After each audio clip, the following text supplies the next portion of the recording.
கண்மலை மீட்பெருமாய் கர்த்தாவே, என் வாயின் வார்த்தைகளும் அனைவருடைய இருதயத்தின் தியானம் சமூகத்திலே பெரிதியா இருப்பதாக. ஆமென்.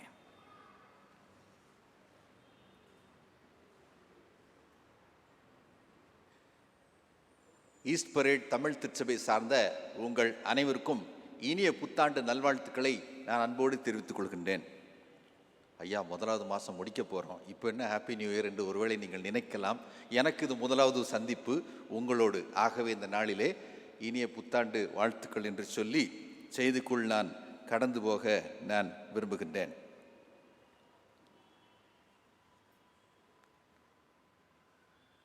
மாநிலம் விட்டு மாநிலம் திருமணம் செய்தால் அதில் எத்தனையோ வசதிகள் இருக்குங்க. ஒரு மாதிரி பார்க்குறீங்க. அதாவது என்னுடைய அனுபவத்தையே நான் சொல்கிறேன். ஐயரமாக சில பேர் பார்த்துருப்பீங்க, சில பேர் பார்த்துருக்க மாட்டீங்க. ஐயரமாக வந்துட்டு மேகாலயா மாநிலத்தை சார்ந்தவர்கள். தெரிஞ்சவங்களுக்கு தெரிஞ்சிருக்கலாம், தெரியாதவங்களுக்கு இது செய்தி. மேகாலயா மாநிலம் எங்கே இருக்குது? கொஞ்சம் பக்கத்தில் இருந்தால் பரவாயில்ல, ஒரு 3000 கிலோமீட்டர் தள்ளி இருக்குங்க. மாநிலம் விட்டு மாநிலம் திருமணம் செய்தால் நிறைய நல்லதுன்னு எதுக்குன்னு சொன்னேன்னா நிறைய இருக்குது பார்த்துக்குங்க. மெயின் என்னென்னா மொழி தெரியல. பார்த்தீங்களா, இஷ்டத்துக்கும் என்ன வேணால் பண்ணலாம், நம்ம பேசிக்கலாம். பிரச்சனை ரொம்ப குடும்ப பிரச்சனைகள் ரொம்ப கம்மியாக இருக்குது. சில பேர் இன்னும் ஒரு மாதிரி பார்க்குறீங்க, ஃபேமிலி சண்டே முடிஞ்சு போச்சு, எதுக்கு ஃபேமிலியை பற்றி பேசுகிறாரு? இல்லைங்க, இன்னொரு விஷயம் இருக்குது. அதாவது இந்த மேகாலயாங்கிற ஒரு மாநிலம் என்று சொன்னாலே அங்கே உள்ள இயற்கை அழகு. இப்போ நிறைய யங்ஸ்டர்ஸ் ஹனிமூனுக்கு அங்கே தான் போகிறாங்க. மேகாலயா போகிறாங்க, சிக்கிம் போகிறாங்க. நார்த் ஈஸ்ட் இந்தியா என்று சொல்லி ஒன்று இருக்கிறது, அந்த பகுதிக்கு சென்று வருகிறதை நாம் பார்க்கின்றோம். நானும் கூட கிட்டத்தட்ட மேகாலயத்தின் மருமகனாக இருக்கிறபடினால் கிட்டத்தட்ட ஒரு 10 முறை சென்று வருவதற்கு வாய்ப்பு கிடைத்தது. அங்குள்ள தண்ணீர் அழகான ஒரு தண்ணியை பற்றி நம்ம பேச போகிறோம். வாசிக்கப்பட்ட சங்கீத பகுதியிலே தண்ணீருக்கே கிட்டத்தட்ட 6-7 வசனங்களை டிவோட் பண்ணி சங்கீதக்காரன் அழகாக எழுதியிருக்கிறதை நாம் பார்க்கின்றோம். சரி, இன்றைக்கு இந்த மேகாலய மாநிலத்தை ஒருவேளை உதாரணமாக மட்டும் வைத்து கொண்டு கடவுளின் படைப்பு எவ்வளவு அழகு, எவ்வளவு அருமை என்பதை நானும் நீங்களும் சிந்தித்து பார்க்க உங்களை நான் அழைக்கிறேன். Yes, nature is beautiful, creation is good. Then இந்த திருச்சபையின் அட்டவணையின்படி ஈஸ்டருக்கு முன் வருகின்ற 9வது ஞாயிறாகிய இந்த ஞாயிறன்று தியானிக்கும்படியாக கொடுக்கப்பட்டிருக்கின்ற தலைப்பு த குட்னஸ் ஆஃப் கிரியேஷன், படைப்பின் அருமை அல்லது படைப்பின் அழகு என்று சொல்லலாம். படைப்பின் அருமை. என்வாயர்மெண்ட் டே அப்படின்னு வச்சுருக்காங்க, இல்லை யூஎன்ல என்வாயர்மெண்ட் டேன்னு வச்சுருக்காங்க. இன்றைக்கி நம்ம பிள்ளைங்களுக்கெல்லாம் படைப்பு, மரத்தை வெட்டாதீங்க, பொல்யூஷன் ரொம்ப பண்ணாதீங்க, தண்ணியை வேஸ்ட் பண்ணாதீங்க, இப்படிலாம் சொல்லித்தரோம் நம்ம. ஏனென்று சொன்னால் ஒரு என்வாயர்மெண்ட் கிரைசிஸ் ஃபேஸ் பண்ணிகிட்டு இருக்கோம் நம்ம. கொஞ்சம் யோசித்து பாருங்கள். இங்கே இருக்கிற மூத்த நண்பர்களுக்கு தெரியும். ஒருவேளை நீங்கள்லாம் பெங்களூருக்கு புதுசாக வரும்போது 40 வருஷத்துக்கு முன்னாடி வீட்டில் என்ன இல்லை, ஃபேன் கிடையாது, மின்விசிறி கிடையாது. ஆனால் இன்றைக்கி ஏசி இல்லைன்னா கூட கஷ்டமாக இருக்குது. ஒரு மாற்றம், இயற்கையிலே ஒரு மாற்றத்தை நாம் அனுபவிக்கின்றோம். ஜனத்தொகை அதிகரித்து கொண்டிருக்கிறது, இருக்கின்ற ரிசோர்ஸஸ் யூஸ் பண்ணிகிட்டே இருக்கின்றோம். இயற்கை பாதிக்கப்பட்ட ஒரு நிலையில் இருக்கிறது. காற்றை எடுத்தாலும் சரி, தண்ணீரை எடுத்தாலும் சரி, நிலத்தை எடுத்தாலும் சரி, பாழாக்கப்பட்ட ஒரு நிலையில் இன்றைக்கு இருக்கிறது. இப்படிப்பட்ட ஒரு சூழ்நிலையிலே நமக்கு என்ன தலைப்பு கொடுத்துருக்காங்க? படைப்பின் அருமை. அப்போ நல்லா தான் இருந்திருக்கு. ஒருவேளை மனிதனுடைய கிரியைகளினாலே இந்த சூழ்நிலைக்கு இன்றைக்கு நாம் வந்திருக்கின்றோம். வாசிக்கப்பட்ட அழகான வேத பகுதிகளை நாம் பார்க்கும் பொழுது இயற்கையை மையமாக வைத்து, படைப்பை மையமாக வைத்து படைப்பாளரை வர்ணிக்கின்ற ஒரு சங்கீதக்காரனை நாம் பார்க்கின்றோம். Looking at creation, we are able to realize the goodness of the creator. இங்க நல்லா நம்ம கவனிச்சு பார்க்கணும். கிரியேஷன் வேற, கிரியேட்டர் வேற. படைப்பாளர் வேர், படைப்பு வேர். படைப்பு என்று சொல்லி ஒன்று இருக்கிறது, படைப்பாளர் என்று சொல்லி ஒருவர் இருக்கின்றார். இந்த 104வது சங்கீதம் பார்த்தீங்களா? இந்த 104வது சங்கீதம் இன்றைக்கு வாசிக்க கேட்ட பகுதியும் நாம் வாசித்த முதலாவது வேத பகுதி ஜெனிசஸ், ஆதியாகமம் 1வது அதிகாரம் படித்தோம் பார்த்தீங்களா? ரொம்ப நெருங்கிய தொடர்பு இருக்குங்க. இங்கேயும் இருக்கு படைப்பு அப்படின்னு இருக்கு, இங்கேயும் படைப்புன்னு இருக்கு. இங்கேயும் படைப்பாளர் இருக்கார், இங்கேயும் படைப்பாளர் இருக்கார். There's a lot of coordination between the creator and creation in both Psalm 104 and Genesis 1. ஆதியாகம் 1 எடுத்தாலும் சரி, 104வது சங்கீதத்தை எடுத்தாலும் சரி, படைப்பு படைப்பாளர், படைப்பு படைப்பாளர். இந்த படைப்பை நம்ம வர்ணிக்கணும்னா அதனுடைய அதிசயத்தை நம்ம ரசித்து பார்க்கணும். நயகரா ஃபால்ஸ் போயிட்டு வந்தவங்க சொல்லுவாங்க, என்ன சவுண்டு பாஸ்டர், பக்கத்தில் நிற்க முடியாது, அந்த சவுண்டு, தண்ணீருடைய ஜலத்தினுடைய சவுண்டு. நம்ம குற்றாலம்லாம் ஒன்றும் கிடையாது, மேகாலயா ஃபால்ஸ்லாம் ஒன்றும் கிடையாது, நயகராலேருந்து உழுது பாருங்க தண்ணி, அப்பா கடலை போல் இருக்குது என்று பார்த்து ரசித்தவர்கள் அந்த அதிசயத்தை சொல்லுகிறதை சொல்லும்போது அவங்க கண்ணெல்லாம் திறந்தது, வாயெல்லாம் திறந்துருது. இயற்கையின் அதிசயம் நிற்க முடியாது முன்னாடி. அடிச்சிச்சு பாருங்க, டிசம்பர் 26, 2004 ஆண்டு. மறக்க முடியுமா அந்த நாளை? ஒரு நாளுமே கடல் தன்னுடைய எல்லையை கடந்து வருகிறதை இந்தியர்கள் பார்த்ததே கிடையாது சரித்திரத்திலே.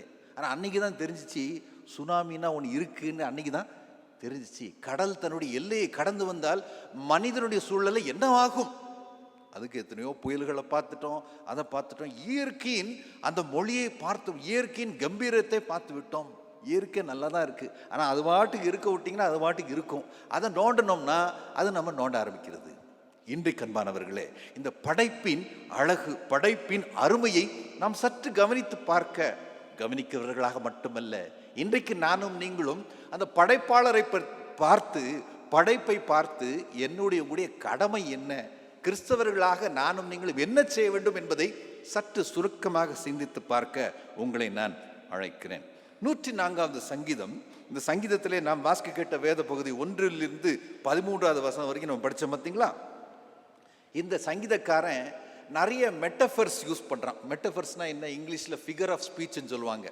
அதாவது இந்த எடுத்த உடனே இங்கிலீஷில் இந்த ஃபிகர் ஆஃப் ஸ்பீச் சொல்லுவது சிமிலி, மெட்டஃபர் அப்படின்னு சொல்லுவாங்க. சிமிலினா என்ன? ஒருத்தர் ரொம்ப தைரியமாக இருக்கான்னா அவன் பேர் ராஜுன்னு வச்சுக்கோங்க. என்ன சொல்லுவாங்க? Raju is like a lion. Raju ஒரு சிங்கத்தை போல் இருக்கின்றான், அது சிமிலி. இப்போ மெட்டஃபர்னா என்ன? Raju is a lion, Raju ஒரு சிங்கம். அவன் முதல்ல என்ன சொன்னா, சிங்கத்தை போல் இருக்கிறவன், ராஜுவே ஒரு சிங்கம், அதுதான் மெட்டஃபர். அதாவது ஒரு குறிப்பிட்ட காரியத்தை ஒரு இமேஜ், ஒரு சிம்பலை வச்சு அதை வர்ணிக்கணும்னா மெட்டஃபர் யூஸ் பண்ணுறோம். இன்றைக்கு இந்த சங்கீதத்தில் நாம் பார்க்கின்றது என்னவென்று சொன்னால், முழுக்க முழுக்க வெறும் மெட்டஃபர்ஸ் தான் யூஸ் பண்ணியிருக்கிறவர். மெட்டஃபர்ஸை யூஸ் பண்ணியே படைப்பாளரை அவர் வர்ணிக்கிறதை பார்க்கின்றோம். ஃபார் எக்ஸாம்பிள், 2வது வசனத்தில், 104வது சங்கீதம் 2வது வசனத்தை என்ன சொல்கிறார்? ஒளியை எப்படி போட்டிருக்கான்? வஸ்திரமாக தரித்து. நம்மலாம் ஜீன்ஸ் போடுறோம், கோட்டு போடுறோம், சாரி போடுறோம், சுடிதார் போடுறோம், அதை தான் ட்ரெஸ்ஸை தான் நாங்கள் ட்ரெஸ்ஸமாக போடுறோம். இவர் என்னத்தை ட்ரெஸ்ஸாக போடுறாரா? ஒளியை வஸ்திரமாக தரித்து வானங்களை திரை போல். nature is under the control of the creator. Creation is under the control of the creator என்பதை அவர் சொல்ல வருகிறதை நாம் பார்க்கின்றோம். தொடர்ந்து 3வது வசனத்தில் ஒரு பகுதி சொல்றாரு, மேகங்களை தமது ரதமாக்கி. என்னத்தான் பென்ஸ் கார் வாங்கினாலும், என்னத்தான் ஃபோக்ஸ் வேகன் வாங்கினாலும், என்னதான் ஆடி வாங்கினாலும், மேகத்தை ஒரு ரதமாக, ஒரு காராக மாற்ற முடியுமா? நானும் நீங்களும் முடியாதுங்க. ஆனால் படைப்பாளர் அதை செய்தது போல் இவன் ஒரு மெட்டபாரிக்கல் பாஷையை, மொழியை பயன்படுத்தி, அதாவது இதெல்லாம் சிந்திக்க முடியாது. எந்த கார் மேனுஃபேக்சருமே இப்பெல்லாம் மேகத்தை எப்படியா ஒரு ரதமாக, ஒரு காராக மாற்றுறது, இப்படியெல்லாம் சங்கீதக்காரன் அந்த படைப்பாளரை பற்றி சிந்திக்கிறார். எதை பார்த்து? படைப்பை பார்த்து, இயற்கை பார்த்து அவன் சிந்திக்கிறதை பார்க்கின்றோம். இன்றைக்கு இந்த 21வது நூற்றாண்டிலே அதை தாங்க நம்ம மிஸ் பண்ணுறோம். இயற்கையின் அழகை பார்த்த உடனே கூட கையில் என்னத்தை எடுக்கிறோம்? மொபைலில். கடவுள் 2 கண்ணை கொடுத்துருக்காரு, அதை வச்சு பாரியா, அதை வச்சு பார்க்கறத விட்டுட்டு எதை எடுத்தாலும் மொபைல் எடுத்துகிட்டே திரிகிறாங்க. என்னென்னே தெரியலங்க. எங்கே போனாலும் அதை வச்சு தான் வீடியோ எடுக்கிறாங்க, அதை வச்சு தான் ரெக்கார்ட் பண்ணுறாங்க. இந்த சங்கீதக்காரன் இயற்கை பார்க்கின்றான். எதை வைத்து? கண்களை வைத்து, மொபைலை வைத்தல்ல, அவனுடைய கண்களால் பார்த்து அந்த இயற்கையை அவன் ரசிக்கின்றான். படைப்பாளரை அவன் போடுகிறதை பார்க்கணும். மேகங்களை தமது ரதமாக்குகின்றவர் தான் என்னுடைய, உங்களுடைய இந்த படைப்பாளர். அந்த 6வது வசனத்து 13வது வசனம் வரைக்கும் வீட்டுக்கு போய் தரிசனத்தை படித்து பாருங்க. உட்காந்து மெதுவாக இந்த சவுண்டெல்லாம் ஆஃப் பண்ணிவிட்டு, மொபைல்லாம் ஆஃப் பண்ணி வச்சு அதை படித்து பார்த்தீங்கன்னா, அது சாதாரண சங்கீதம் கிடையாது, சாதாரணமான ஒரு சங்கீதக்காரனும் கிடையாது. இயற்கை பற்றி அதிகமாக சிந்தித்து தியானம் பண்ணி எழுதிய வசனங்கள் தான் இந்த வசனங்கள். 6வது வசனத்திலிருந்து 13வது வசனம் வரைக்கும் இந்த தண்ணீரை பற்றி ஏகப்பட்ட ரெஃபரன்ஸ் போட்டார் இவர், இந்த சங்கீதக்காரர். 104வது சங்கீதத்தை எழுதியவர். சரி, ஈஸ்ட் பரேட் சர்ச்சில் குவிஸ் மாஸ்டர்ஸ் நிறைய பேர் இருக்கீங்க, நிறைய பைபிளை படித்தவங்க இருக்கீங்கன்னு சொல்லி அனுப்புனாங்க. நானும் பார்த்துட்டேன். உங்கள்கிட்ட ஒரு கேள்வி. கடவுள் வந்துட்டு இந்த 6 நாளில் படைச்சாருன்னு போட்டிருக்குல்ல இயற்கையை, தண்ணீரை எத்தனாவது நாள் படைச்சாரு?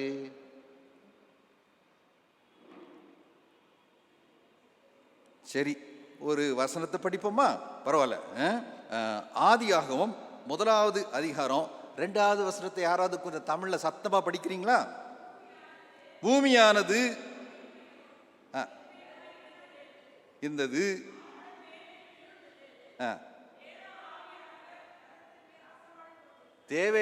தேவ ஆவியானவர் எதின் மேல்? ஜலத்தின் மேல். இன்னும் கிரியேஷனே ஸ்டார்ட் பண்ணல, என்ன ஆல்ரெடி இருக்கு, ஜலம் ஏற்கனவே இருக்கு. ஸோ அது 3வது நாள் படைச்சாரா 4வது நாள் படைச்சாரெல்லாம் கிடையாதுங்க, ஏற்கனவே இருந்தது தான் ஜலம். ஆதியாகமம் 1:2 பிரகாரமாக ஜலம் ஏற்கனவே இருந்தது. there was water already existing according to Genesis chapter 1 verse 2. சரி, அப்படியே அந்த 6வது வசனத்தை கொஞ்சம் படிங்களேன். தேவன் உண்டாகிறது என்றும் ஜலத்தினின்று ஜலத்தை பிரிக்க. ஸோ கடவுள் 1வது நாள் படைச்சாரா 6வது நாள் படைச்சாரான்னு கிடையாது, தண்ணீர் ஏற்கனவே இருந்தது தான், ஏற்கனவே இருந்தது தான். அதற்கு பிறகுதான் மற்றவைகள்லாம் படைக்கப்பட்டது என்று 2ஆம் 6ஆம் வசனம் பிரகாரமாக எனக்கும் உங்களுக்கும் தெரியுது. அந்த தண்ணீரை பற்றி தான் இந்த சங்கீதக்காரன் 104வது வசனத்தில் 6லேருந்து 13 வரைக்கும் ஒரே தண்ணீர் தண்ணீர் தான் சொல்றார். ஃபார் எக்ஸாம்பிள் 6வது வசனம் 2வது பகுதியில் என்ன சொல்றாரு? பர்வதங்களின் மேல் தண்ணீர்கள் நின்றது. எல்லாரும் வீடு கட்டுறோம், எல்லாம் அப்பார்ட்மெண்ட் வாங்குறோம், தண்ணி வேணும்ல வீட்டுக்கு. எங்கிருந்து வருது?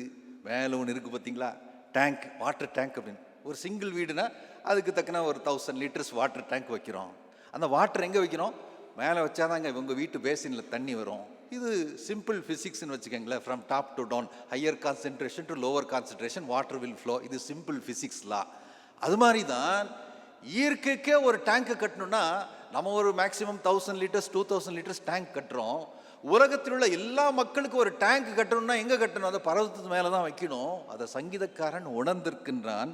6வது வசனத்தை சொல்லுகின்றான், பர்வதங்களின் மேல் தண்ணீர்கள் நின்றது, டேங்க் வைக்கப்பட்டது அப்படின்னு சாதாரண மொழியில் வேணா சொல்லலாம். பர்வதங்களின் மேல் தண்ணீர்கள் நின்றது. 7வது வசனம் 1வது பகுதி என்ன சொல்றது? அவைகள் உமது என்னவாங்க? கண்டிதத்தால் விலகியோடி. நீங்க டக்கு எஸ் கோ அப்படின்னு சொன்னாதான் அந்த டேங்க் ஓப்பன் ஆகுது. வீட்டில் பிள்ளைங்க வாங்குற திட்டு, ஏன் மோட்டரை ஆஃப் பண்ணியா இல்லையா அப்படின்னு திட்டுறோம். ஆன் பண்ணி 1/2 மணி நேரம் ஆச்சு, என்ன பண்ணிட்டு இருக்கா, அப்புறம் மொபைலே குறைஞ்சிட்டு இருக்கா அப்படின்னு நம்ம திட்டுவோம். ஆன் பண்ணிட்டு ஆஃப் பண்ண மறந்துடுவோம். ஆனால் கடவுள் அப்படி இல்லை. அவர் கமாண்டு கொடுத்த உடனே அது கரெக்டாக நிற்குங்க. எப்போ ஸ்டார்ட் ஆகணுமோ ஸ்டார்ட் ஆகும், எப்போ நிற்கணுமோ அது நிற்கும். இது நான் சொல்லலை, சங்கீதக்காரன் இயற்கையின் இந்த அதிசயங்களை எல்லாம் பார்த்து அவன் சொல்லுகின்றான். பர்வதங்களின் மேல் தண்ணீர்கள் நின்றது, அவைகள் உமது கண்டிதத்தால் விலகி ஓடி.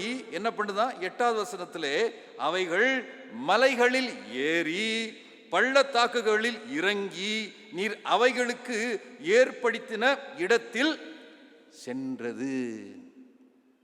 இப்போ நான் மறுபடியும் மேகாலயக்கு வரேன். இந்த மேகாலயக்கு போனவங்க உங்களுக்கு ஒரு வேளை தெரியும், ஒரு இடம் இருக்குது, அதுக்கு பேர் வந்து 7 சிஸ்டர்ஸ் அப்படின்னு சொல்லுவாங்க. 7 சகோதரிகள். என்னையா 7 சகோதரிகள்? ஒரு வாட்டர் ஃபால்ஸுங்க. இப்போ திருநெல்வேலிக்கு போனால் அங்கே அஞ்சருவின்றாங்க, டைகர் ஃபால்ஸ்ன்றாங்க, என்னென்னோ சொல்கிறாங்க பார்த்தீங்களா. இங்கே ஒகேனக்கல் போனால் அங்கே ஒரு ஃபால்ஸ் இருக்குது, சிவசமுத்திரம் ஃபால்ஸ் இருக்குது. மேகாலயாவில் ஒரு இடம் இருக்குது, 7 சிஸ்டர்ஸ்ன்னு சொல்லுவாங்க. தூரத்துலேருந்து பார்த்தா என்ன ஒரு லுக்கு தெரியுமா? அப்படி 7 செப்பரேட் ஃபால்ஸ் அப்படி விழும். அஃப்கோர்ஸ் நீங்கள் அக்டோபரில் இல்லைன்னா செப்டம்பரில் போனால் தான் இந்த அழகை பார்க்க முடியும். ஜனவரியில் போயிட்டு எங்கே காணோன்னா அது எல்லாம் வாடி, இட் வுட் பிகம் ட்ரை.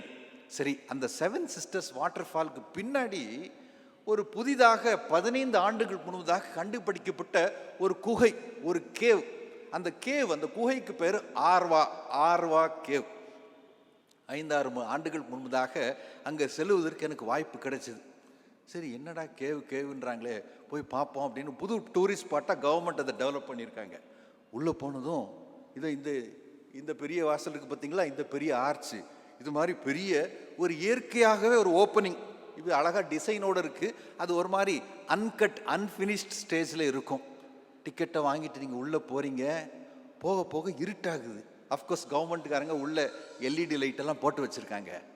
உள்ளே ஒரு நிமிஷம் நடந்த பிறகு இருட்டாக இருக்குது, லைட்டு மட்டும் இருக்குது. நீங்கள் விசுவாசத்தில் தான் நடக்கணும் உள்ளே. ஆனால் குகந்தான் பேர், 2 மாருதி கார் வந்துட்டு போகலாம், இப்படி ஒன்று அப்படி ஒன்று போகலாம். அந்த அளவுக்கு இவ்வளோ வைடாக இருக்குது. கொஞ்ச நேரத்தில் என்ன ஆகுதுன்னா சத்தம் கேட்குது, கண்ணுக்கு ஒன்றும் தெரியல, ஆனால் சத்தம் கேட்குது. என்ன ஆகுதுன்னா தண்ணி ஓடுதுங்க, தண்ணி ஓடுது உள்ள. அப்புறம் லைட்டு டார்ச் வச்சு பார்த்தா தான் கீழே தண்ணி ஓடுது. கொஞ்சம் தூரம் போனீங்கன்னா 2 ஸ்ட்ரீம்ஸ் ஓடுது. அதெல்லாம் பார்க்கும்போது என்னடா இந்த தண்ணி எங்கேருந்து வருது, எங்கே போகுது? அந்த கேவுடி எண்டு வரைக்கும் போயிட்டோம். அங்கே பழைய ஃபாசில்ஸ் என்ன, அந்த ஓல்டு கேதரிங்ஸ் என்ன, அதெல்லாம் எழுதி போட்டிருக்காங்க சில போர்ட்ஸ். இந்த கேவ் இவ்வளவு ஆண்டுகள் முன்பாக உருவாக்கப்பட்டது. அந்த அதிசயத்தை பார்க்கும் பொழுது இங்கே தண்ணீருக்காக நம்ம சண்டை போட்டுருக்கோம், அங்கே தண்ணி எங்கேருந்து வருது எங்கே போகுதுன்னே தெரியல.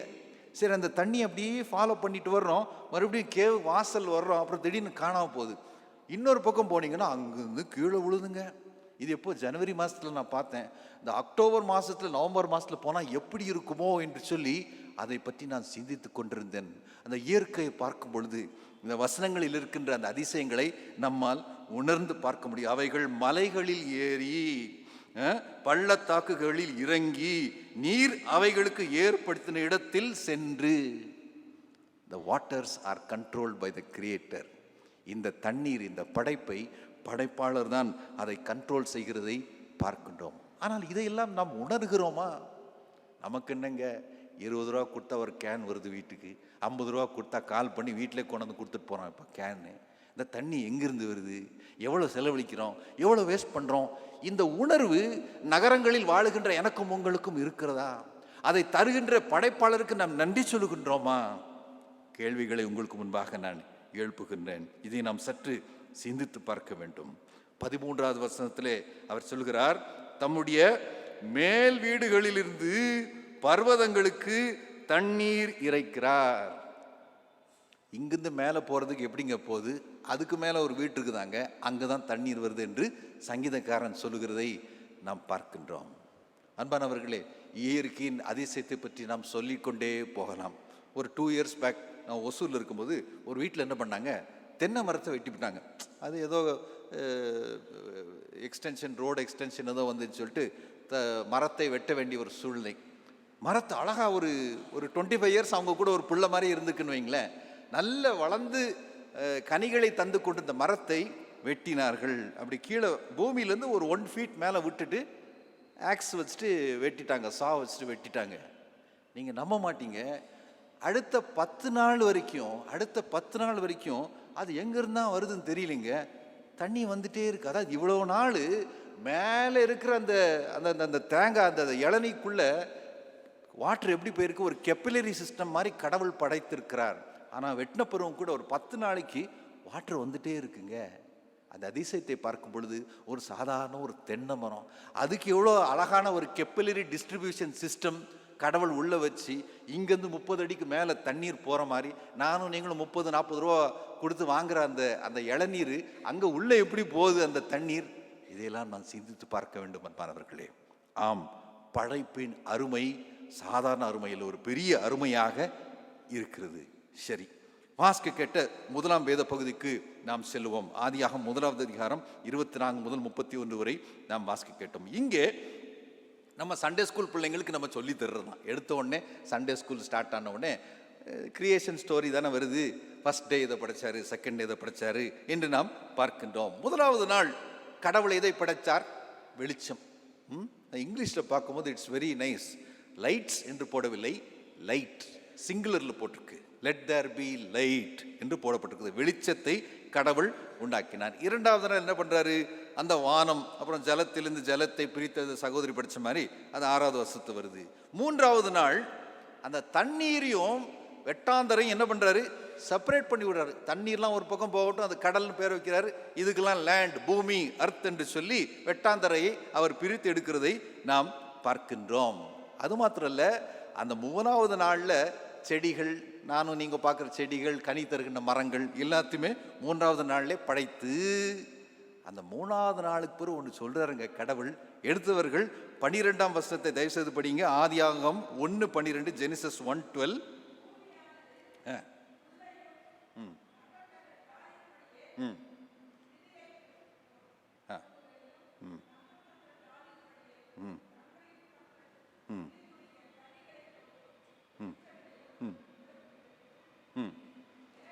தேவன் அது நல்லது என்று கண்டார். God saw that it was good. இன்னைக்கு நமக்கு டாபிக் என்ன? The goodness of creation. படைப்பின் அருமை. படைக்கப்பட்டது, அதாவது 3வது நாள் படைக்கப்பட்டது அருமையானது என்று தேவனே கடவுளே கண்டார் என்று வசனத்திலே போடப்பட்டிருக்குது. God saw that it was good. அப்புறம் 4வது நாளுக்கு போனீங்கன்னா அங்கதான் லைட்ஸ் வருது, சுடர்கள் என்று சொல்லி வருகிறது. அங்கேயும் 18வது வசனத்தின் கடைசி பகுதியில் என்ன சொல்றாரு? தேவன் அது நல்லது என்று கண்டார். 4வது நாள். அப்புறம் 5வது நாளுக்குள்ள போறாங்க. அங்க என்ன பண்றாரு? 5வது நாள்ல தண்ணீரில் இருக்கின்ற ஜீவராசிகள், அப்புறம் பறவைகள், இதெல்லாம் ஸ்கை கிரீச்சர்ஸை 5வது நாள் படைக்கிறதை பார்க்கின்றோம். அதுக்கு தான் 21வது நாள் வசனத்துல மறுபடியும் சொல்றாரு, தேவன் அது நல்லது என்று கண்டார். 6வது நாளிலே பூமியிலே நடமாடுகின்ற எல்லா பிராணிகளை படைக்கிறதை நாம் பார்க்கின்றோம். ரொம்ப நாளாக எனக்கு இருந்த ஒரு டவுட்டு, இதை இப்போ புதுசாக வாசிப்படி தான் அங்கே கிளியர் ஆச்சு. இந்த நாகர்கோவில்காரங்க, கன்னியாகுமரிக்காரங்க, இந்த மங்களூர் பக்கம் இருக்கிறவங்க, கோவா பக்கம் இருக்கிறவங்க, நீங்கள் என்ன தான் பெஸ்ட்டு மட்டன் வாங்கி கொடுங்க, என்ன தான் பெஸ்ட்டு சிக்கன் வாங்கி கொடுங்க, அவங்களுக்கு திருப்தியே கிடையாது. அவங்களுக்கு எதை கொடுக்கணும்? அந்த மீனை கொடுக்கணுங்க. அந்த மீன் ரோஸ்ட்டை கொடுத்தா போதும், 6 நாள் கூட வச்சு சாப்பிட்டுட்டு இருப்பாங்க. நான் என்னடா ரொம்ப நாளாக டவுட், எதுக்கு அவங்களுக்கு, அஃப்கோர்ஸ் கடலோரத்தில் இருக்கிறாங்க ஒருவேளை அப்படின்னு யோசித்தேன். இப்போ தான் தெரியுது ஒரு பிப்ளிக்கல் ரீசனும் இருக்குன்னு. என்னன்னு பார்த்தீங்கன்னா, மீன்லாம் வந்துட்டு 5வது நாளில் படைச்சிட்டார் கடவுள். சிக்கன் மட்டன்லாம் 6வது நாள் தாங்க வந்துச்சு. நீங்கள் என்னங்க சிக்கன் மட்டன் சாப்பிடுங்க, முதல்ல வந்ததை சாப்பிட்றேன்னு சொல்லிட்டு ஒருவேளை அந்த நோக்கத்தில் அவங்க மீனை சாப்பிட்றாங்களோ என்னவோ தெரியல. எனக்கு வந்த ஒரு சிந்தனை, 6வது நாளிலே பூமியிலே நடமாடிய அனைத்தையும் அவர் படைத்தார் என்று போடப்பட்டு, அங்கேயும் என்ன போடப்பட்டிருக்கிறது? 25ஆம் வசனத்திலே தேவன் அது நல்லது என்று கண்டார். God saw that what was created was good. அப்புறம் இன்னொன்று 26வது வசனத்திலே இன்னொரு முக்கியமான காரியம் நடைபெறுகிறது. எடுத்தவர் தயவுந்து 26வது வசனத்தை வாசிங்கள். தமது சாயலாகவும் உண்டாக்குவோமாக. தேங்க்யூ. 27வது வசனம் நானே படிக்கிறேன். தேவன் தம்முடைய சாயலாக மனுஷனை சிருஷ்டித்தார், அவனை தேவ சாயலாகவே சிருஷ்டித்தார், ஆணும் பெண்ணுமாக அவர்களை சிருஷ்டித்தார். ஸோ 6வது நாள் முக்கியமான ஒரு படைப்புன்னு நம்ம தாங்க. இப்போ நம்ம தான் லாஸ்ட் வந்திருக்கோம். நம்ம பண்ணுற அட்டியூனும் இருக்குது பார்த்தீங்களா? லாஸ்ட்டில் வந்துட்டு என்ன துள்ளுறோம் நம்ம. நமக்கு முன்னாடிலாம் மீன், இந்த குதிரை, சிங்கம், புலியெல்லாம் நமக்கு சீனியர். ஆக்சுவலாக நம்ம தான் ஜூனியர். 6வது நாள் இந்த பூமிக்குள்ளே வந்தோம், எல்லாத்தையும் கண்ட்ரோல் பண்ணுறோம். ஒருவேளை நீங்கள் சொல்லலாம், அதான் பைபிளில் இருக்கே பாஸ்டர், நீங்கள் எல்லாத்தையும் கண்ட்ரோல் பண்ணுங்கன்னு வசனத்திலே போட்டிருக்கே என்று ஒருவேளை நம்ம சொல்லலாம். 28ஆம் வசனத்தை ஒருவேளை நான் பார்க்கும் பொழுது அதுதான் போடப்பட்டிருக்கு. 28ஆம் வசனத்தை நான் படிக்கின்றேன். பின்பு தேவன் அவர்களை நோக்கி, யாரை நோக்கி? படைக்கப்பட்ட மனுஷனும் மனுஷியும் நோக்கி, நீங்கள் பலுகி பெருகி பூமியை நிரப்பி, அதுக்கு பிறகு தான் வருது பிரச்சனை. என்னது? அதை என்னங்க போட்டிருக்கு? கீழ்ப்படுத்தி. இங்கிலீஷ் பைபிளில் சப்டியூ அப்படின்னு போட்டிருக்கோம். சப்டியூனா என்ன? போட்டு நீ தான் மேலே நிற்கணும், அது கீழே நிற்கணும். அதுதான் that's subdue someone, to control someone, to control something. கீழ்ப்படி, அதான் வசனத்திலே போட்டிருக்காங்களே, அதனால தான் இன்றைக்கி நம்ம கண்ட்ரோல் பண்ணுறோம் அப்படின்னு ஒருவேளை இன்றைக்கி மனுஷன் ஜஸ்டிஃபை பண்ணலாம். ஆனால் ஒன்று ஞாபகம் வச்சுக்கணும், நம்ம நேச்சரை கண்ட்ரோல் பண்ண ஆரம்பிச்சோன்னா அது பார்த்துக்கிட்டே இருக்கும். ஒரு நாள் வரும் அது நம்மளை கண்ட்ரோல் பண்ணும். எத்தனையோ உதாரணங்களை ஏற்கனவே பார்த்து விட்டோம். எல்லாவற்றையும் படைத்து அது நன்றாக இருக்கிறது, அது அழகாக இருக்கிறது, அது நல்லது என்று அவர் கண்டார் என்ற வசனங்கள் சொல்றது. 31ஆம் வசனத்தின் முதல் பகுதியில் என்ன போட்டிருக்குது? தேவன் எல்லாவற்றையும் பார்த்தார், அது மிகவும் நன்றாயிருந்தது. எனக்கு ஒரு சின்ன டவுட்டு. எல்லாத்தையும் பார்த்துட்டு தேவன் அது நல்லது என்று கண்டார் அப்படின்னு போடப்பட்டிருக்கிறது. இங்கே அது மிகவும் நன்றாயிருந்தது அவர் கண்டார் அப்படின்னு போடலை. ஒருவேளை மனுஷனை கிரியேட் பண்ண பிறகு யோசிக்க ஆரம்பிச்சிட்டாரோ, இவனை ஏன் நான் படைச்சேன்னு யோசித்தாரோ இன்னும் தெரியவில்லை. இருப்பினும் வார்த்தையிலே ஒரு வித்தியாசம் இருக்கிறதை நாம் பார்க்கின்றோம். பூமியை நிரப்பி அதை கீழ்ப்படுத்தி. இன்றைக்கு அன்பானவர்களே, தலைப்புக்கு நான் மறுபடியும் வர்றேன். த குட்னஸ் ஆஃப் கிரியேஷன், இயற்கையின் அருமை, படைப்பின் அருமை என்று சொல்லி நாம் இருக்கின்றோம். அருமையான ஒரு காரியம் என்னுடைய உங்களுடைய கரங்களில் கொடுக்கப்பட்டிருக்கிறது. இன்றைக்கு அதை பெருமையாக நான் பேச முடியுமா அதை பற்றி என்று நாம் சற்று நம்மையே பார்த்து கேட்க வேண்டும். எப்படிப்பட்ட நிலையில் இன்றைக்கு இயற்கையை, இந்த படைப்பை நானும் நீங்களும் கொண்டு வந்து நிறுத்தியிருக்கின்றோம் என்கிற ஒரு கேள்வியை நானும் நீங்களும் கேட்க வேண்டும். 2ஆம் அதிகாரம் 15ஆம் வசனம், ஆதியாகமம் 2:15. அங்கே இன்னொரு காரியம் போடப்பட்டிருக்குது. உங்களுக்கு எல்லாருக்குமே தெரியும், இந்த படைப்பு கிரியேஷன் ஸ்டோரி ஆதியாகமம் புத்தகத்திலே 1ஆம் அதிகாரத்திலையும் வரும், 2வது அதிகாரத்திலையும் வரும். கொஞ்சம் டிஃப்ரென்ஸ் இருக்கும் 1க்கும் 2க்கும். அந்த 2வது அதிகாரத்தில் 15வது வசனத்தில் ஒரு காரியம் போடப்பட்டிருக்குது. உங்களுக்காக நான் படிக்கின்றேன். ஆதியாகமம் 2:15, ஜெனிசிஸ் 2:15. தேவனாகிய கர்த்தர் மனுஷனை ஏதேன் தோட்டத்தில் அழைத்து கொண்டு வந்து என்ன பண்ணாராம்? அதை பண்படுத்தவும் காக்கவும் வைத்தார். பண்படுத்ததான் வைத்தாரே தவிர புண்படுத்த வைக்கவில்லை. இன்றைக்கு நாம் பண்படுத்தி கொண்டிருக்கின்றோமா அல்லது புண்படுத்தி கொண்டிருக்கின்றோமா? Are we taking care of it or are we trying to have ownership over it? That is the question. இன்றைக்கு சில இடங்களில் நான் சொல்லுவேன், நாம் இந்த டிஷ்யூ பேப்பர் யூஸ் பண்ணுறோம் பார்த்தீங்களா, இதுவும் ஒரு புது கல்ச்சர் தான், நல்ல கல்ச்சர் தான். டிஷ்யூ அவசரத்துக்கு மூஞ்சை துடைக்க, வாயை துடைக்க, கையை துடைக்க நல்லது தான். ஆனால் எப்போ அது அந்த டிஷ்யூ பேப்பர் எங்கேருந்து வருது நம்ம யோசிக்கிறோமா? அந்த டிஷ்யூ பேப்பர் உருவாக்குவதற்கு எத்தனை மரங்களை வெட்டுகிறார்கள் என்று சொல்லி நமக்கு தெரியுமா? புள்ளி விவரங்களை பார்க்கும் பொழுது என்ன தெரியப்பட்டு வருகிறது என்று சொன்னால், நாம் பயன்படுத்துகின்ற சாதாரண பேப்பரை விட இந்த டிஷ்யூ பேப்பரை உருவாக்குவதற்கு அதிக மரங்கள் வெட்டப்படுகிறதாம். The tissue has become an issue now. இன்றைக்கு நாம் சற்று யோசித்து பார்க்க வேண்டும். 25 வருஷத்துக்கு முன்னாடி யாருங்க டிஷ்யூலாம் யூஸ் பண்ணால்? அந்த பாக்கெட்டில் ஒரு கர்ச்சீஃப் வச்சுருப்போம், அது துவச்சி 2 வாரம் ஆனாலும் பரவாயில்ல, அதை தான் யூஸ் பண்ணோன்னு வச்சுக்கோங்களேன். அது எவ்வளோ போயிட்டு இருந்துச்சு, வாழ்க்கை ஒரு பக்கம் போயிட்டு. இப்போது அந்த ஒரு ஃபங்க்ஷன் முடிஞ்ச உடனே மற்றவங்களை விட்டுருவோம். நம்ம சிஎஸ்ஐ சர்ச்சஸ்லேயே நடக்கும் பாருங்க ஃபங்க்ஷனு, நம்ம சிஎஸ்ஐ காரங்க நடத்துகிற கல்யாணமே இருக்குது பார்த்தீங்களா? அப்படி ரங்கோலி போட்ட மாதிரி அங்கே ஒரு டிஷ்யூ, வாசல்லேருந்து அந்த மேடை வரைக்கும் டிஷ்யூ பேப்பர் அப்படி யூஸ் பண்ணிட்டு டக்குன்னு அப்படி போட்டுருவாங்க. நம்ம ஆட்கள் தூர போடுறதுல ரொம்ப பெரிய ஆள், இப்படி ரஜினி மாதிரி நினைப்பு, சை அப்படின்னு போடுறது, டக்குன்னு போடுறது. டஸ்ட்பின் ஒன்று வச்சுருக்காங்களே அதில் போடுவோம். அதே மாதிரி இந்த சிங்கிள் யூஸ் பிளாஸ்டிக் பாட்டில் வந்துடுச்சு. கவர்மெண்ட் ஆக்சுவலாக அதை தடை பண்ணிடுச்சு, ஆனால் நம்ம யூஸ் பண்ணிட்டு தான் இருக்கோம். அதை ஃபுல்லாக குடித்தாலும் பரவாயில்ல, ஏதோ ஆப்பிள் ஜூஸ் குடிச்ச மாதிரி அப்படி மெதுவாக குடிச்சிட்டு அப்படியே வச்சிடுறது. அந்த ஆயாமா வரும், அது தண்ணியும் கொட்டிடும், குப்பையும் கிரியேட் பண்ணும், பிளாஸ்டிக் குப்பை.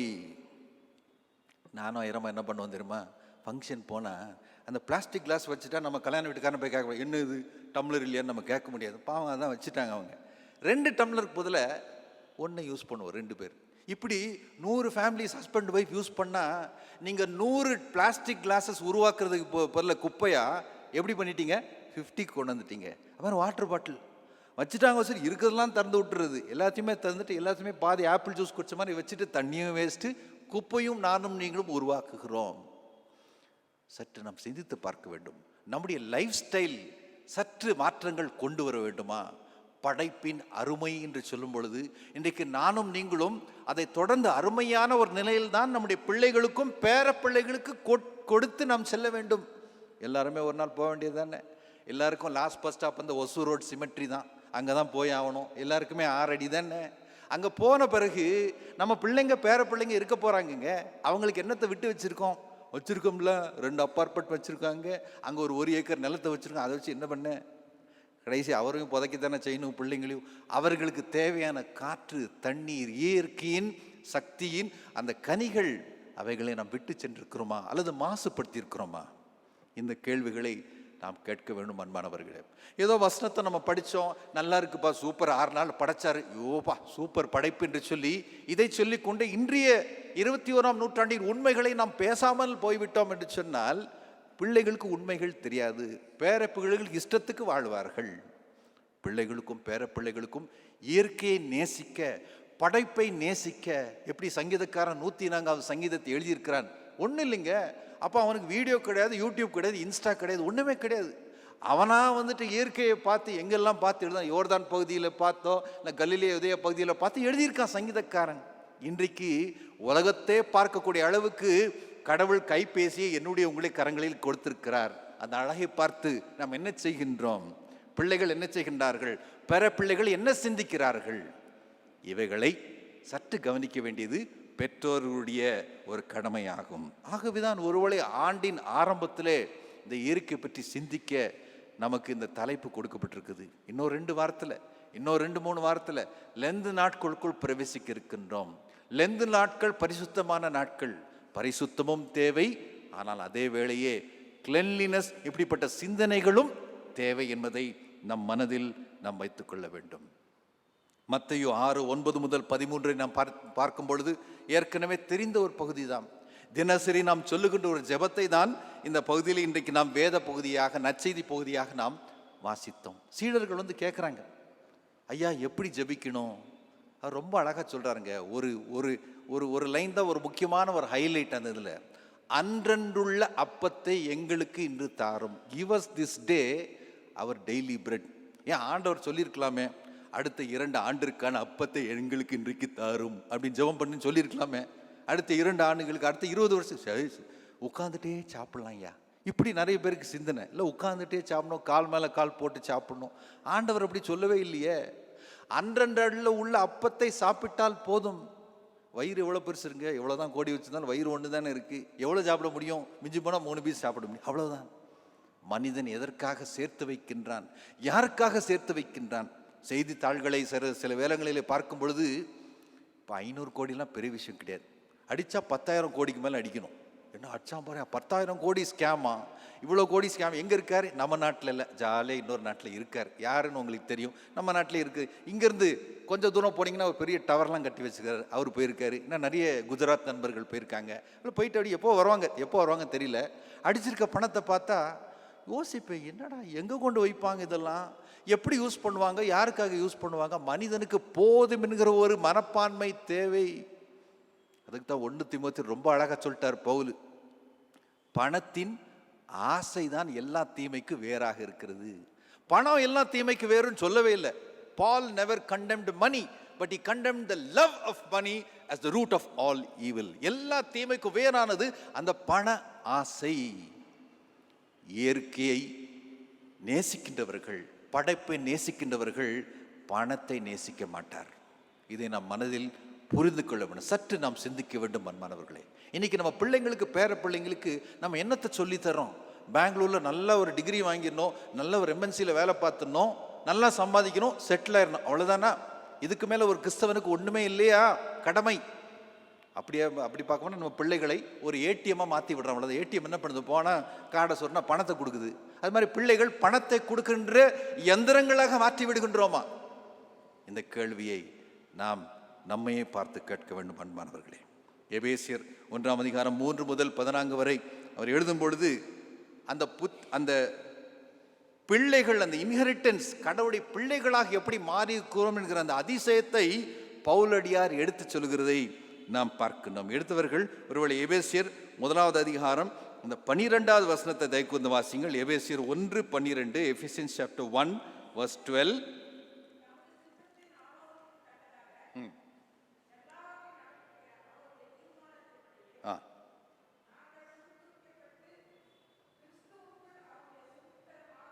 தேங்க்யூ. கிறிஸ்துவுக்குள் அவருடைய சுதந்திரமாகும்படி பிகமிங் ஹிஸ் இன்ஹெரிட்டன்ஸ். இன்றைக்கு இந்த இயற்கையில் நானும் எங்களும் ஒன்றும் ப்ரொடியூஸே பண்ணல. நானும் எங்களும் வெறும் கன்சியூமர்ஸ் தான். படைக்கப்பட்டதை கன்சியூம் பண்ணிகிட்டே தான் இருக்கோம், ஒன்றும் ப்ரொடியூஸ் பண்ணலை நம்ம. ஆனால் இப்படிப்பட்ட ஒரு சுதந்திரத்தை அவர் தந்தது யார்? கடவுள், படைப்பாளர். இதை நாம் மனதில் வைத்துக்கொள்ள வேண்டும். ஒரு சிறிய உதாரணத்தை சொல்லி நான் முடிக்க விரும்புகின்றேன். தமிழ் திரை உலகிலே சூப்பர் ஸ்டார் என்று அழைக்கப்படுகின்ற இவர் ஒரு முறை ஒரு மேடையில் பேசுகின்றார். பல ஆண்டுகளுக்கு முன்பாக ஃபேஸ்புக்கில் அந்த வீடியோவை நான் பார்த்தேன். எந்த ஊரில் பேசினார், எந்த ஃபங்க்ஷனில் பேசினார் தெரியல. சூப்பர் ஸ்டார் என்று அழைக்கப்பட்ட இவர் தான் பேசுகின்றார். சரி, அவர் என்ன சொல்கிறாரு, ஒரு பழைய கதையை சொன்னார். என்ன கதை என்று சொன்னால், பல ஆண்டுகளுக்கு முன்பதாக வெளிநாட்டிலே நடைபெற்ற ஒரு சம்பவம். ஒரு ட்ரெயினில் ஜெர்னி போயிட்டுருக்காங்க, சவாரியாக போயிட்டுருக்காங்க. அதில் ஒரு யங் ஃபெலோ, ஒரு யங் பர்சன், ஒரு 25-26 இருக்குன்னு வச்சுக்கோங்களேன். திடீர்னு ஜெர்னி போகும்போது அவருடைய இங்கிலீஷ் பைபிள் ஓப்பன் பண்ணி வாசிக்க ஆரம்பிக்கிறார். எய்த்தாப்பில் ஒரு வயசில் மூத்தவர், அவர் ஏதாவது பேசுவோமே அப்படின்னு, இல்லை ட்ரெயினில் போனால் சும்மா எப்படி 2 மணி நேரம் சும்மா உட்காது, ஏதாவது பேசினா எந்த ஊர், கல்யாணம் ஆகிடுச்சா, அதெல்லாம் கேட்டால் தான் சில பேருக்கு நிம்மதி. அப்படி இவர் கான்வர்சேஷன் ஓப்பன் பண்ணுறாரு. என்ன தம்பி பண்ணுறீங்க அப்படின்னு பெரியவர் இந்த பைபிள் வாசிக்கின்ற வாலிபனை பார்த்து கேட்குறார். அவர் உடனே, நான் ஒரு சயின்டிஸ்ட்டு, நான் ஒரு விஞ்ஞானி அப்படி சொன்ன உடனே ஒரு பெரியவர், யூ ஆர் நாட் அஷேம், என்னப்பா வெக்கமா இல்லையா, சயின்டிஸ்ட்னு சொல்கிற, பைபிளை படிச்சுட்டு இருக்கியே. இது வெளிநாட்டில் பார்த்தீங்களா, அது வெளிநாட்டில் அந்த ஒரு சில பேருக்கு, அதுதான் எல்லாருக்குமே கிடையாது, சில பேருக்கு சயின்ஸும் ஸ்பிரிச்சுவாலிட்டி ரெண்டுமே வேறு வேறு, அது ரெண்டும் ஒன்றாகிறதுக்கு வாய்ப்பே கிடையாது. சயின்ஸே வேறு, ஸ்பிரிச்சுவாலிட்டியே வேறு என்று நம்பிக்கிட்ட ஒரு கூட்டம். இவர் பார்த்துட்டு, என்னப்பா சயின்டிஸ்ட்னு சொல்கிற, விஞ்ஞானின்னு சொல்கிற, அந்த பைபிளை போட்டு படிச்சுட்டு இருக்கே அப்படின்னு ஒரு மாதிரி எக்கண்டமாக கிண்டல் பண்ணி பேசினார். சரி, பேசிக்கிட்டே இருந்தாங்க. இறங்க வேண்டிய ஸ்டேஷன் வந்துச்சு. அப்போது இந்த பைபிள் படித்த யங் சயின்டிஸ்ட்டு இறங்க போகிறாரு. இவர் பெரியவர், ஐயோ sorry, we talk so long, இவ்வளோ நேரம் பேசினோம், உங்கள் பேரை நான் கேட்காம போயிட்டேன். உடனே அவர் பாக்கெட்டில் கை விட்டார், கார்டு எடுத்து கொடுத்தார். கார்டை பார்த்தா யார் பேர், தாமஸ் ஆல்வா எடிசன். ஐயோ அடப்பாவி, இவ்வளோ நேரம் தாமஸ் ஆல்வா எடிசன்ட்டியா நான் பேசினேன், தாமஸ் ஆல்வா எடிசனையா பார்த்து நான் எக்கண்டம் பண்ணிட்டேன். பெரியவருக்கு ஒரு மாதிரி ஆயிடுச்சு. சார் தெரியாமல் சொல்லிட்டேன், மன்னிக்கணும். தாமஸ் ஆல்வா எடிசன் அப்போயே கொஞ்சம் ஃபேமஸ் ஆகிட்டார்னு வைங்களேன். நிறைய கண்டுபிடிப்பு, எத்தனை பேட்டன்ஸு, எத்தனை எத்தனை இன்வென்ஷன்ஸு, ஏகப்பட்ட பெரிய ஆள் ஆகிட்டார்னு வைங்களேன். அவரை பார்த்து சொன்னோடனே, சரி பரவாயில்ல சார், ஒரு நாள் நான் உங்கள் வீட்டுக்கு வரணுமே அப்படின்னு சொல்லி அப்பாயின்மெண்ட் வாங்குறார். அவரும் டேட் கொடுத்தாரு, வரார். ஸோ உள்ளே போகிறாரு, பெரியவர் போகிறாரு. தாமஸ் ஆல்வா எடிசனுடைய ஒரு லெபார்ட்ரி ஒன்று இருக்குது, அவர் பணி செய்யும் எக்ஸ்பெரிமெண்ட்ஸ் பண்ணக்கூடிய ஒரு இடம். அங்கே போய் பார்த்தா நல்லா இந்த சோலார் சிஸ்டம் உடைய ஒரு மாடல் பண்ணி வச்சுருக்காராம். சோலார் சிஸ்டம் நடுவில் சன்னு, ஒரு 9 கிரகங்கள், Mercury, Venus, Earth, Mars, Jupiter, Saturn, Uranus, Neptune, Pluto உடைய ஒரு மாடல் பண்ணி வச்சுருக்கார். ஒரு பெரியவர் பார்த்து அப்படியே அசந்துட்டார். Beautiful model of the solar system அப்படின்னு சொல்லி அவர் எடிசனை பார்த்து கேட்குறாரு, நல்லா இருக்குது மாடலு, இது எப்படி பண்ணீங்கன்னு கொஞ்சம் சொல்கிறீங்களா? எடிசன் கொஞ்ச நேரம் அப்படி பார்த்துட்டு, சார் அது என்ன ஆச்சுன்னா, போன வாரம் இப்படி தான் காலையில் நீங்கள் லேப்குள்ளே வந்த மாதிரி நான் அப்படி டோரை திறந்துட்டு உள்ளே வந்தேன், திடீர்னு பார்த்தா இருந்துச்சு இந்த மாடலு அப்படின்னு அவர் ஒரு மாதிரி சொன்னார். பெரியவருக்கு ஒரு மாதிரி ஆயிடுச்சு, நம்மளை ஏதோ கிண்டல் பண்ணுறானோ இல்லை சொல்ல விரும்பலையோ அப்படின்னு சொல்லி மறுபடியும் ரிக்வெஸ்ட் பண்ணுறான். பரவாயில்ல சொல்லுங்கள் சார், நான் ஒன்றும் காப்பி பண்ண மாட்டேன் உங்கள் ஐடியாவை, சொல்லுங்கள் எப்படி பண்ணீங்க அந்த மாதிரி. அதுக்கு மறுபடியும் எடிசன் சொல்கிறான், இல்லைங்க நான் சொல்கிறது உண்மைதான், ஒரு நாள் கதவை திறந்தேன், திடீர்னு உள்ளே வந்து பார்த்தேன் ஒரு மாடல் உருவாக்கப்பட. அவர் பெரியவர் மறுபடியும் உடலை, sir I know I hurt you maybe, but please tell me sir, how did you do, எப்படி பண்ணீங்கன்னு. எடிசன் வாயத்திறந்து சொல்கிறாரா, நீங்களாம் விஞ்ஞானிகள் அப்படி இப்படின்னு சொல்கிறீங்கல்ல, விஞ்ஞானிகள் என்ன சொல்கிறாங்க, பிக் பேங் நடந்தது, அந்த பிக் பேங்கில் தான் பூமியை உருவானது, அது உருவாச்சுலாம் சொல்கிறீங்களே, அவ்வளோ பெரிய ஒரு யூனிவர்ஸே ஒரு பிக் பேங்கில் உருவாச்சுன்னா ஒரு சின்ன சோலார் சிஸ்டம் ஏன் எடிசனுடைய மாடல் உருவாக முடியாதா அப்படின்னு கேட்டார். அப்புறம் சொன்னார், படைப்பு என்று சொல்லி ஒன்று இருக்கிறது என்று சொன்னால் படைப்பாளர் என்று ஒருவர் இருக்கிறார். If there is a creation, there is a creator. And today we are talking about the goodness of creation. படைப்பின் அருமை பற்றி நாம் பேசிக்கொண்டிருக்கின்றோம். எவ்வளோ வேடிக்கை பாருங்க, கடவுள் மனிதர்களை படைத்தார், மனிதர்கள் விஞ்ஞானத்தை உருவாக்கினார்கள். இன்றைக்கு விஞ்ஞானம் என்ன சொல்லுகிறது, கடவுள் மனிதர்களை படைக்கவில்லை என்று சொல்லுகிறது. வேடிக்கை பாருங்கள், சற்று நாம் சிந்தித்து பார்க்க வேண்டும். நமக்கு விஞ்ஞானம் தேவைதான். இன்னைக்கு விஞ்ஞானம் இல்லைன்னா இப்படி நான் மைக்கில் பேச நீங்கள் பின்னாடி இருக்கிறவங்க கூட கேட்க முடியாது. we need technology, we need science, but we need to know the limits. ஸ்பிரிச்சுவாலிட்டிக்கு இருக்கின்ற ஒரு எல்லை ஒன்று, விஞ்ஞானத்துக்கு இருக்கின்ற எல்லையே வேறு. ஓவர்லாப்பிங் ஏரியாஸ் இருக்கிறது, உண்மைதான். ஆமன் மாணவர்களே, இன்றைக்கு நம்முடைய வாழ்க்கை எப்படிப்பட்ட வாழ்க்கையாக இருக்குது? இயற்கையோடு சேர்ந்த, படைப்போடு சேர்ந்த, இந்த படைப்பின் அருமையை பாராட்டுகின்ற ஒரு வாழ்க்கையாக, துதிக்கின்ற ஒரு வாழ்க்கையாக இருக்கிறதா? மறக்க வேண்டாம், படைப்பு என்று சொல்லி ஒன்று இருக்குது என்று சொன்னால் படைப்பாளர் இருக்கிறார்.